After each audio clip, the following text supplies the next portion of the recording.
Hey, what's up, everybody? Welcome to Goaltending, where your why is bigger than your excuses. Today's a really exciting episode. I decided to try going live for the first time through Riverside.fm, the recording platform that I use. Very first time doing this. Was a little bit afraid of making some mistakes, and there might be some technical difficulties, but we're going to give it our best shot. And so there may be options to drop a comment, to join the chat live, to ask questions.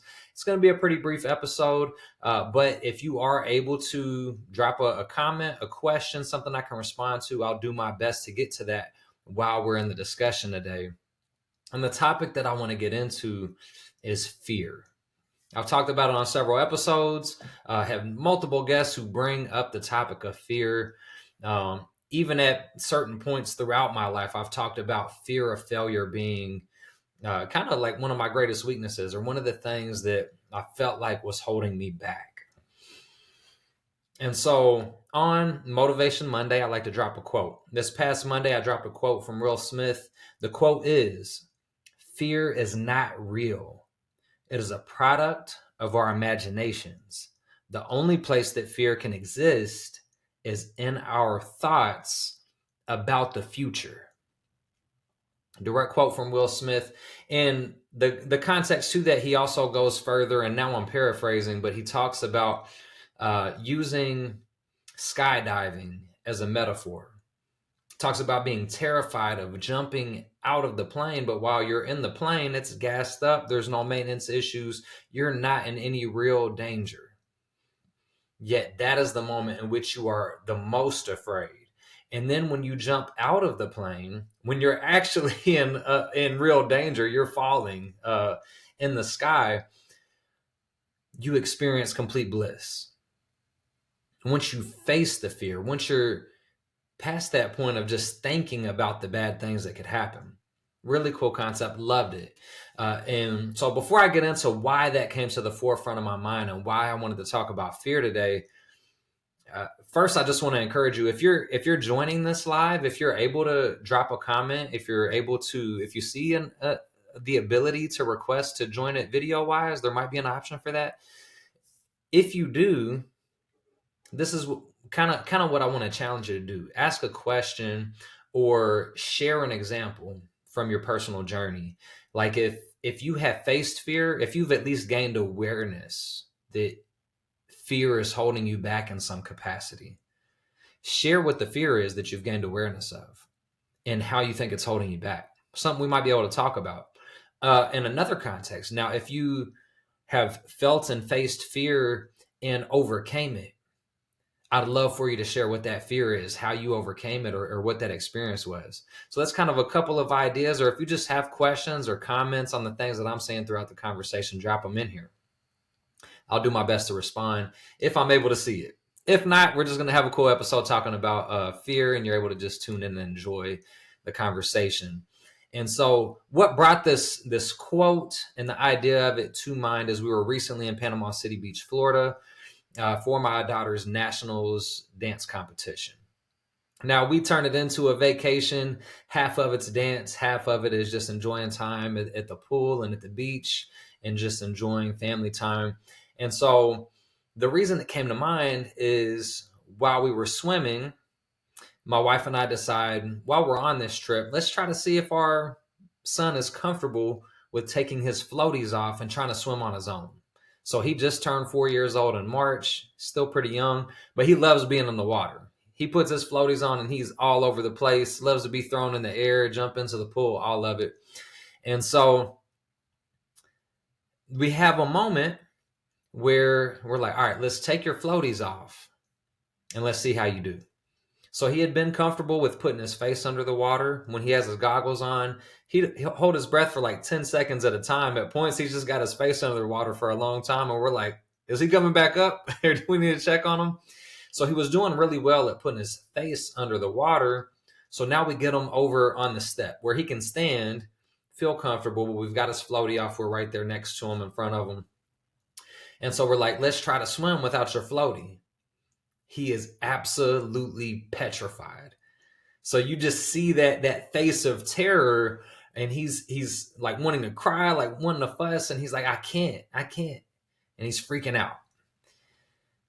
And he wasn't in any danger. He's just standing there, but he's freaking out, thinking about what could go wrong, thinking about failing, thinking about not being able to do what we're asking him to do, even though we're right there to support him, right? And he's been comfortable with putting his face underwater, but he just hasn't done it yet, so he thinks he can't. And of course, dad mode comes out. Anytime one of our kids says, I can't, dad always has to say something along the lines of, you can, you either don't want to, or you can't yet. Like, you just haven't yet. And so you won't know until you give it a try.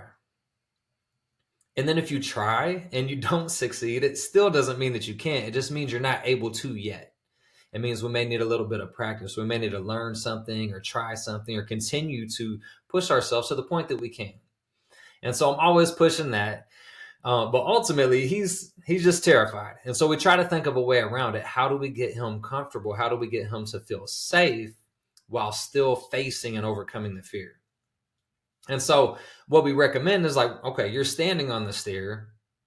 You're fine there. You've got your goggles on. You're comfortable with putting your face underwater. Why don't you try to swim sideways along the staircase? That way, at any point, you can just put your feet down and stand right up if you don't feel good. And so after a little bit of convincing, we finally get him to give it a try. And so he starts to swim, gives it a go, and his face goes under. He only goes like a tiny bit, and he stands up real quick. But then he sees like, hey, I'm okay. I can put my feet down when I want to. And he felt better. He was like, maybe I can. And then he tries again, and he goes a little bit further along the stair.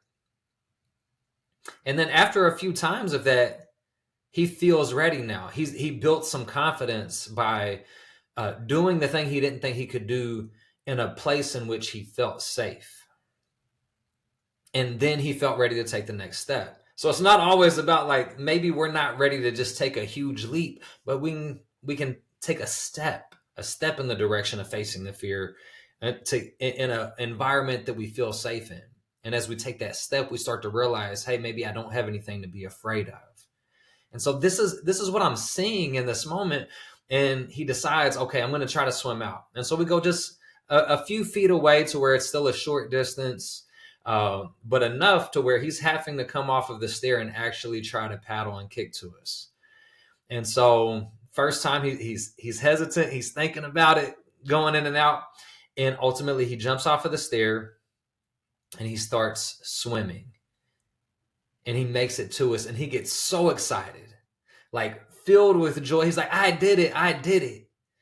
And me and Brittany are both right there and we're cheering him on, like, great job. Now he wants to do it again. Right. And so he's like, let me do it again. And so he does it a few times. He swims to each of us. We start to try to take another step back, get him to go a little bit further. And he just starts to feel comfortable because he sees like, I can do this and I have support. So anytime that we felt he was under a little too long or he looked like he was struggling, we grabbed him, we helped him up, let him know he was safe, and he wanted to try again. And he kept going and going. And then he's super excited. Now he wants to show everybody. So now Nana and Papa are down at the pool. He's like, Nana, Papa, I got to swim to them. They had to see it. So we get Nana and Papa. And then next thing you know, he's swimming all over the pool. He even started to jump in and then swim to us and went absolutely crazy, right? This was all over the course of 30 minutes to an hour, in which we saw complete terror, complete fear on our child's face, but he overcame it. First, he took the step in an environment in which he felt safe. That gave him confidence, and then he was willing to take another step. And then that built confidence. And then he took another step. And then that built confidence. And now I don't know if we're ever going to get him to wear his floaty again, to be perfectly honest. But it made me just think of that Will Smith quote, because I've always loved that one. And it made me think about how fear is a common topic that guests have mentioned, that I've talked about personally. And so I wanted to share that and the things that I saw from it, because there are things that you're afraid of in your journey, and it's perfectly natural. It's okay to be afraid. We all experience it in some capacity, but it's about taking the steps to overcome that fear. So identify it, see what it is that you're afraid of, and identify, like, is it holding me back, or am I taking steps to get past that fear? Like, am I starting to take action even in the face of fear, or am I allowing the fear to prevent me from doing what I need to do? And so it's all about awareness. Really short, brief story. I didn't see anybody hop in the chat. Maybe this doesn't post until afterwards. It shows live on here. We're going to figure this out, because I think that doing live episodes is a really fun way to get some interaction, to connect more, and to give you the opportunity to join the conversation, to ask questions, to drop comments, to either disagree or agree, to give your own pieces of your story and how they relate to you. And so I'll make sure that I continue to learn more about how to implement this feature. We'll include it in some episodes from time to time. I want to thank you all for tuning in, allowing me to be a part of your journey. Make sure you just go like, subscribe, comment with your thoughts and questions to join the conversation, and let's grow.